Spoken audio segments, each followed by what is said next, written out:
He got hit with so many typicallys and uniques. Well, that's unique. We don't really see that very much. Yeah, typical or unique. Aiden was unique today, or there was Right. something typical today. Oh, yes, that is very typical. We see it all the time. Oh, don't worry about it. That's typical. Oh, every child is unique, so we can't say what is typical. That's typical. See you later. We call it the typical unique conversation. Welcome back to Typically Unique. I'm Kim Aponte, and I'm here with my husband, Carlos. Hello. And the last episode, we took a little diversion to a story that I had told you a long time ago To about the Dominican Republic. Yeah, when we were in the Dominican, I was in the Dominican Republic for a sales call, and how I interacted with the healthcare system in the Dominican Republic, and some little differences with that. But we are actually going to try to pick up from episode 32, where we... Yeah. So in episode 32, we were showing how Aiden was beginning his healing process from the bone marrow transplant. Right. So he had the transplant, and it is a long road to full recovery. So we're just going to continue on with that. I think in that episode we talked about the first 6 days. So picking up with day 9. So this is Transplant Plus day 9, and I have a journal for that. And I wrote, sorry, I didn't update yesterday. It was just constant everything. Constant doctors, constant grabbing things for Aiden, and helping him with the tremendous amount of mucus that is flowing from his mouth. I know, but that is what is happening right now. Just be thankful I haven't described what it looks like. I thought about it, but I'll spare you. Aiden went for a CT scan of sinuses, chest, stomach, and pelvis. I was not a fan of him leaving the floor to get a test, but I told the doctor, if he's going to leave the floor, you might as well test everything because you know you're going to want to in a couple days. And yes, I really said that. The infectious disease doctors are not the most friendly people in the world. They are uber serious, and I understand that. But I know I already said it. They don't have a calming effect on you, that is for sure. I think I'm going to try to avoid them. So I don't remember exactly what the infectious disease team was coming in. Anytime there was a glitch or hint of anything, they would just send in, because they had to, because his immune system is developing during these days. So And we covet awesome bedside manner, right?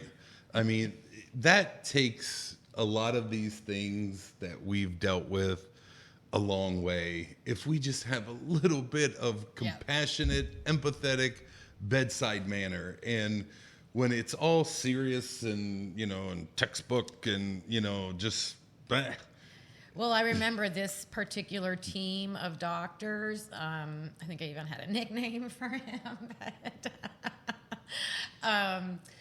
They came in one time and they were trying to handle something with Aiden, and they were freaking me out. Like, they were making it seem like it was something that they had never seen before, and then come to find out later, it was typical, and they shouldn't have been really acting that way. And I just thought it was unnecessary stress that they were doing. So yeah, not a fan of that. Aiden was bumming yesterday. He is on constant morphine, plus he can push a button for more at any time. His lips, tongue, inside of his mouth, and throat are just swollen, raw, and causing all of his pain. He can't close his mouth, and he can't swallow. So to get relief, Aiden takes off his oxygen mask and grabs a towel to mop up with. Now, when you take off the oxygen mask, it makes the oxygen levels go down, obviously, and an alarm sounds, complete with flashing lights. This happened about every 20 minutes last night. So we didn't get any sleep last night, except I finally gave in and let the nurses take over. They were awesome. I was praising the nurses up and down for the past couple days. They have been super great with Aiden and with me. And I will tell you, it is gross, but his tongue was black. Like, I peeked, I think, one time to see what was really going on in there. Oh my goodness. Yeah. It was bad. It was really bad.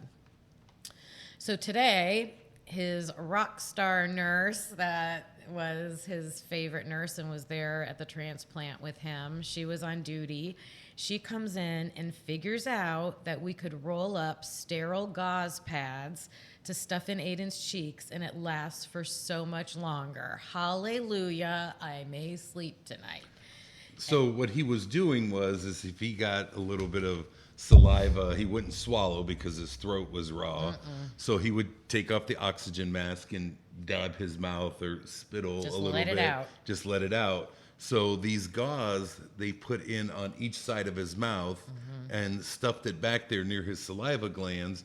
So once that became saturated, then you would switch that out. But that would last hours instead of 20 minutes. Yeah. You know, having these gauze in there.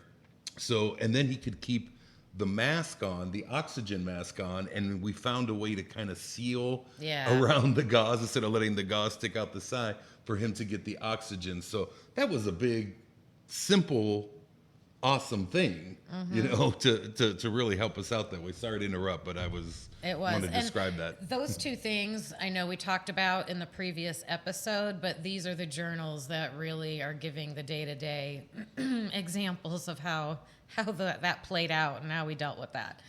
So then I just said that Aiden got a shower today. And if you remember what he looked like in that last video, I mean, I just getting up, just sitting up, I just was a feat for him. And he got in the shower. He did 2 workouts in his chair with simple leg lifts and arm lifts and is now snoozing comfortably. He got some cards from his school, and even his pediatrician from our town sent him a card. And tomorrow is day 10, and I'm so excited to be in double digits. Yeah. Because we know that every day that we get farther out from transplant is going to get us closer to his cells coming in and starting that healing. Nothing's going to heal in his body until his counts come up. Right. So we're just trying to get to that. So we're probably around this time and maybe a couple extra days until some counts come in, we're starting to see him at his worst. So what Kim is writing is really not indicative of how he looks. He looks 10 times worse than what Kim is journaling in these journals. I mean, he has a 1,000-foot stare. He is, you know, horrified of feeling pain. I would see him like sleeping, and then he would wake up. And I would see him hit that morphine button like 50 times. I'm like, Aiden, if you hit it once, it's going to give you. But he wakes up in so much pain, and he can't say anything. You just see him hitting the button like until he finally feels some type of relief. But it takes a moment for that to get in his body. So he's just rapid firing that button, and I'm trying to, but there's no explaining, right? If you're in pain, you're in pain, and I just let him go. It's going to stop automatically anyway after it gets a dose. So he could hit it 1,000 times. He's only going to get the dose that he should. So I let it go. Yeah, and I don't think I knew that at first. I was like, don't overdose, because he was just going crazy. And Carlos was like, it's only going to give him one. Yeah, it's only going to give him a dose. So, but yeah, I mean, those are, I guess the point of that is you are writing these things to share what is going on with Aiden, but it really looks a lot worse than kind of what. Well, yeah, you described it as the valley of the shadow of death. Yeah. I mean, that's what it looked like, And they say you're reborn again when you get a transplant. So, yeah, that was, whew. So, let's, Continue on. We're at double digits. Today, Aiden has just been sleeping. He only woke up to get cleaned up and change his clothes. He didn't have to get any blood today or platelets. I was a little upset last night because I'm exhausted. You have to understand that anytime a medicine runs out, the pump beeps. Anytime the line gets air in it, the pump beeps. Anytime the line gets kinked, the pump beeps. And whenever Aiden takes his oxygen mask off his face in his sleep, his oxygen level goes low and that machine beeps. Then anytime Aiden has to pee, he rings his bell. Anytime he can't find his pain pump, he rings his bell. You get the picture. Now, when the pump beeps, Carlos or I have to get out of bed, walk over to Aiden's bed, because that is where the nurse's call button is. I've done this about every hour to 2 hours for 3 nights straight. I'm exhausted. And throw in all day long. So if you saw my 4 a.m. Facebook vent, it was just that, a vent. I needed to release some frustration, and I was cranky. It's like being with a newborn baby again, you know? Yeah, that much. I am so excited for the day we are going to see Counts. It could literally be any day now. Most likely later next week, but it could be any time. And Counts mean healing for Aiden. I asked the doctor how long Aiden would continue to feel like this, and she said whenever he gets his white cells, he will get a little better every day. That is really all she could say. Also, the transplant doctor, this was Dr. Green, the one that we really liked, she described how Aiden is feeling like this. She said, think about how you feel when you have the full-blown flu and you can't get out of bed and you have body aches, and then multiply that by 20. I think it was probably more than 20, right? 100. Plus, throw the mouth and sore throat pain on top of it. And I put, so come on, white cells. So that just tries to paint the picture of how Aiden was possibly feeling. Since Aiden has been going through this transplant process, he has either asked himself for the following or made the nurses come up with the following. And these are new ways of doing things on Rainbow 2 because of Aiden. He asked for hurricane spray to numb his Metaport before the poke, because he used to do it at his old immunologist's office and he liked it. And the nurse who used it here at Rainbow loved it and is going to ask them to start ordering it. It is a spray that numbs immediately instead of waiting 30 minutes for the cream to work. So these are things that they didn't do before until we came in and started asking for some of these. Suction sponges from the PICU. That's the pediatric intensive care unit. So they have these special sponges that they brush their teeth with. They are now ordering them to have on hand instead of just a sponge. And because this hooks to the dentist's suction straw, so he can clean and suction at the same time. And remember, he can't swallow. Right. So for him to brush his teeth or to have any type of hygiene, he couldn't. So we needed something. Yeah, so we needed something like that. And they actually used one of those suction straws for his mouth with all that saliva that was going on. Stuffing your cheeks with gauze. The transplant nurse that has been doing this for years said she's going to recommend it to the next patient. So that had never been done before. Keeping your PlayStation plugged into the IV pole's outlet strip and hanging your PlayStation in a bag on the IV pole. No need to ever take it out. Just play and go.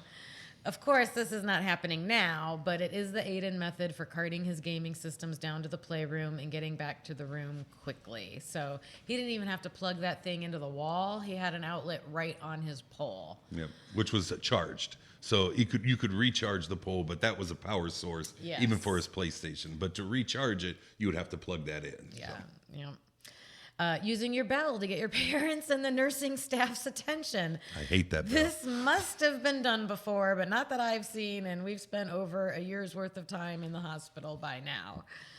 So the nurse that ran around like a maniac for us on Thursday night is back tonight. That was before we figured out to use the gauze. So she was quite happy to see that little trick. I'm relieved to have a nurse that I know will be on top of looking out for Aiden tonight. Maybe I will get some sleep tonight. Well, getting some sleep kind of takes us back to the beginning of that journal post where you had all those noises and sounds and, I can't explain. You kind of likened it to having a newborn, but newborns will cry. right? So you know that, oh, maybe they need to self-soothe a little bit, or maybe let's wait it out. Maybe they're just turning over. Anytime something beeps, there's no waiting for that to soothe. You got to get up. You got to get up. It's not like, oh, that's a dream and maybe they'll fall back asleep. No, you got to get up and do something about it. And it was, especially during this time, his IV pole the tree was huge. Yeah, so many chances for things to run out, be empty, and air bubble, or getting low, and then all the oxygen stuff. Because even if Aiden just turned, that could cause something. So okay, so this is T plus 11, so the very next day.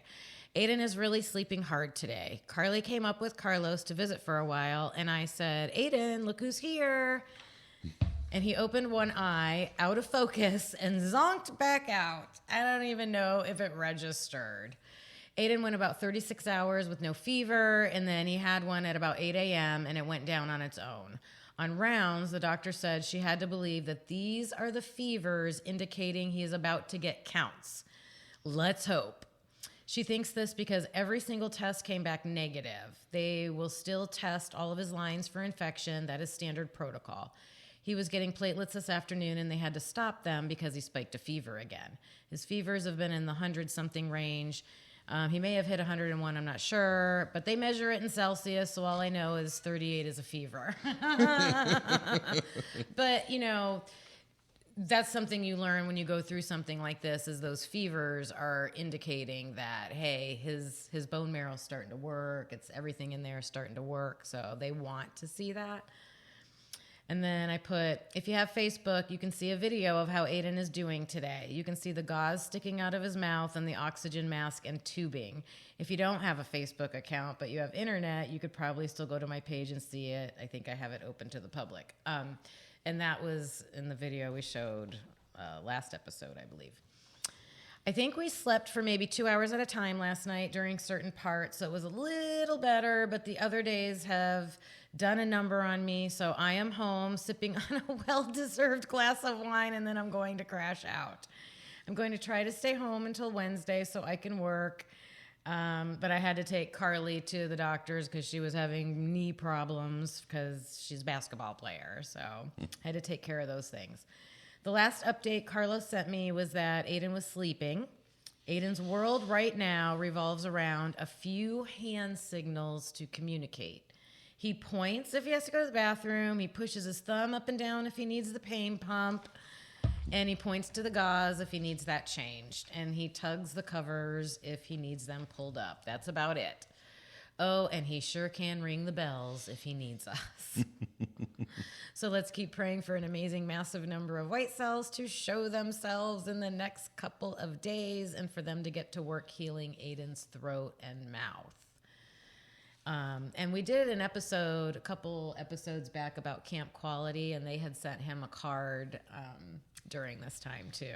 And serendipitously, Camp Quality is going on right now. Yeah, I know. I just saw that as well. So yeah, I was kind of looking at some of the pictures of some of the campers, and reflecting back. We had just did an episode on that, and it was kind of serendipitous, and it was. Yeah, we did that at a good time. Yep. But I want to go back to kind of the beginning of this journal entry, where we talked about all the sounds and beeps and all that. Remember, Aiden's IV pole has expanded a lot. So this tree has, a bunch of different bags on there. Even some of them are running, some of them are just prepped just in case something, could happen. Plus, they're checking his oxygen. There's a lot of other stuff going on. Aiden, could have an issue throughout the night, and he's ringing the bell. So there is just constant beeping and noises throughout the night. And you had mentioned earlier, it's like having a newborn, and granted, sometimes the baby would cry and you kind of hope they self-soothe and go back to sleep, maybe they're just turning over. If something beeps in the hospital, we got to get up immediately. Yeah. There's no, I hope it goes away, because it won't. It'll just keep beeping, so we have to get up and do something. And it was just constant. So I made a video. It wasn't at night, but there was a lot of noises going on with this stuff. So I didn't say a word. And I didn't even know you made this journal post about all the noises and sounds. So I call it what, Not So Silent Movie or The something. Not So Silent Movie. Yeah. So let's take a look at that, and then we'll catch up on the backside of that. Yep.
So yeah, so it's always good to like see those videos some 12 years later, 11 years later, and be like almost right back in that, because I hear those sounds. Yeah. And I dreamt about Triggering. those sounds. Yeah. I literally dreamt about those sounds years after my we gosh. weren't in the hospital anymore, like that I would wake up to it. But that's what we heard that constantly all night long. Yeah, it's just, kind of serendipitous that, you're making that video because, that's how, I don't know what the word is, like pervasive that was in our life at that time. And I'm writing all these journals about it. So We're thinking the same thing. We're experiencing the same horrors, not the Aiden horrors, which are horrible, but No. our own Just the things. caregivers. Yeah, it's just it's incredible.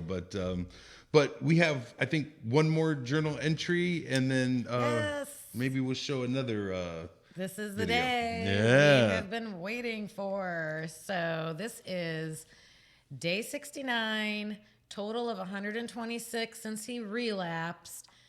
Transplant plus 12. So 12 days after the transplant, the day we've been waiting for. Aiden has counts. And I wrote it super big. The nurse came in this morning as soon as she had the paperwork with the counts, and she circled the white count of 0.2. And the ANC of 0.07. So he had 200 white cells and 70 absolute neutrophils.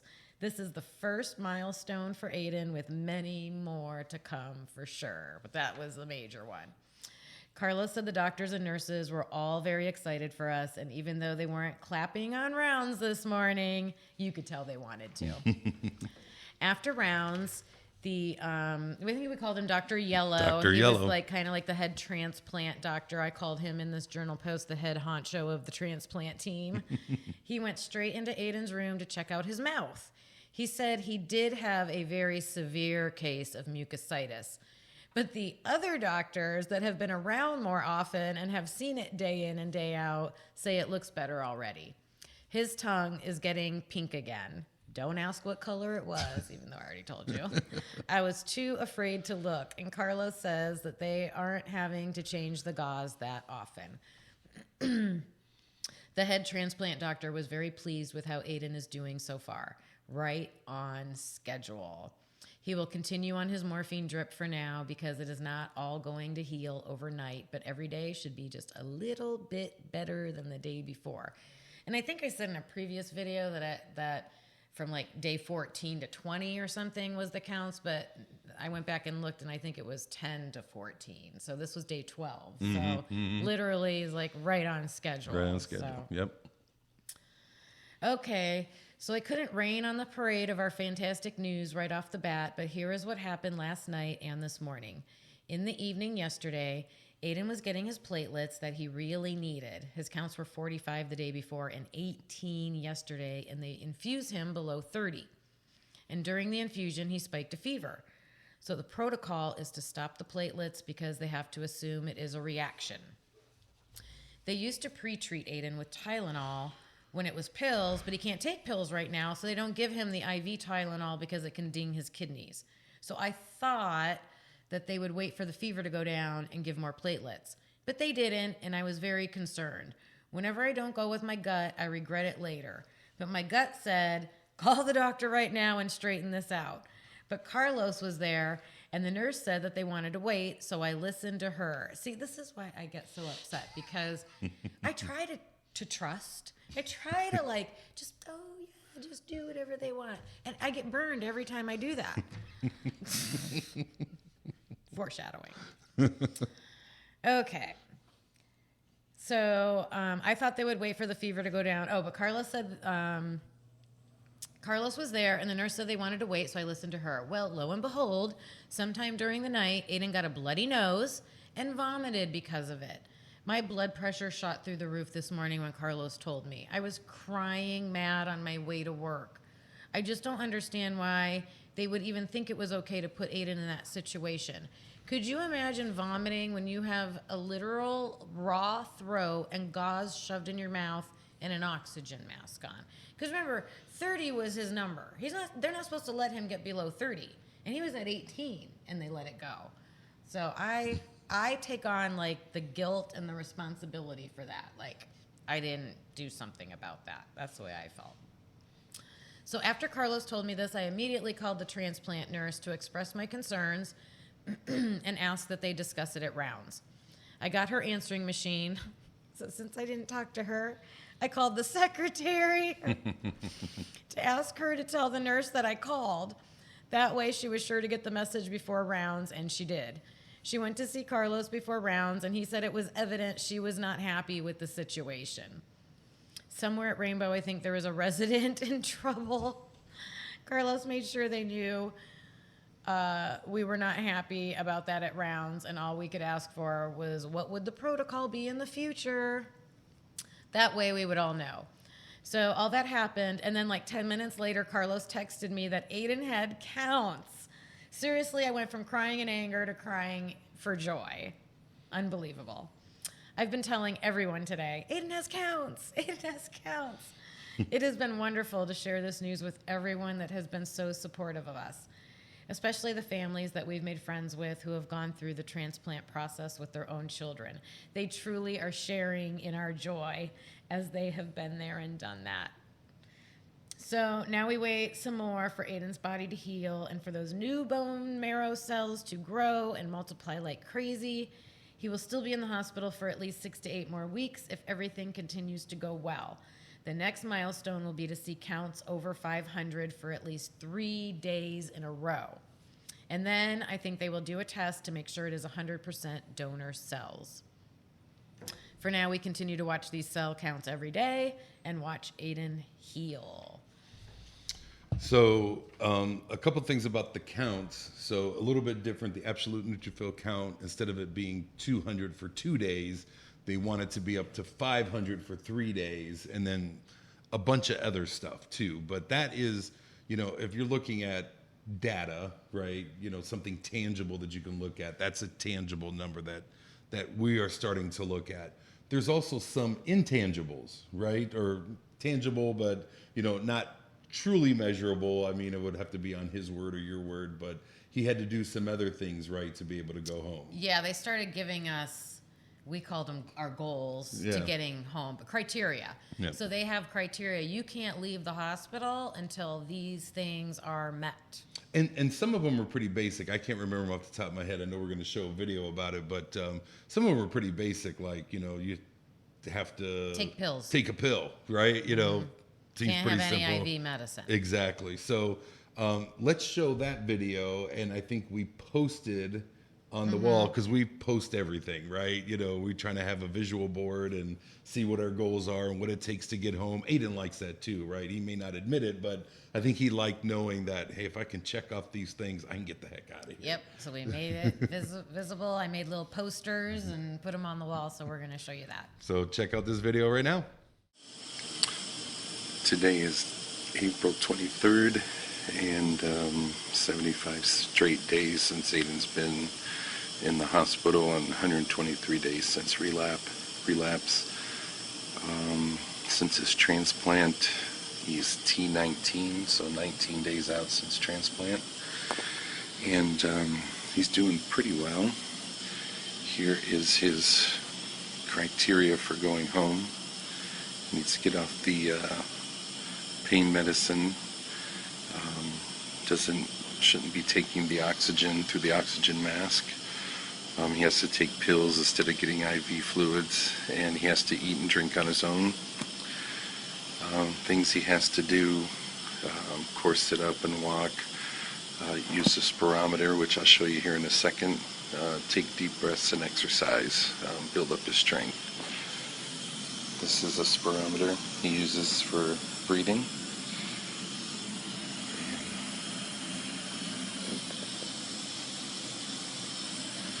Eden looks so much better, and less bags on the IV pole. So we're getting there. All right. So some of his goals were posted, some of them, again, just, little things here and there. But I don't know if the video showed it really well, but there's this breathing apparatus that he had to use, and it kind of spun the ball into a little Like the spiral. Yeah, something. I don't know. But it made the ball go in a little spiral, but you had to have some lung strength to be able to do that. So Aiden would kind of practice on that thing a little bit to see if he could get it, to do that. So, plus we talked about him taking pills. He probably had to do some, he had Eat to and drink. Yeah, eat and drink.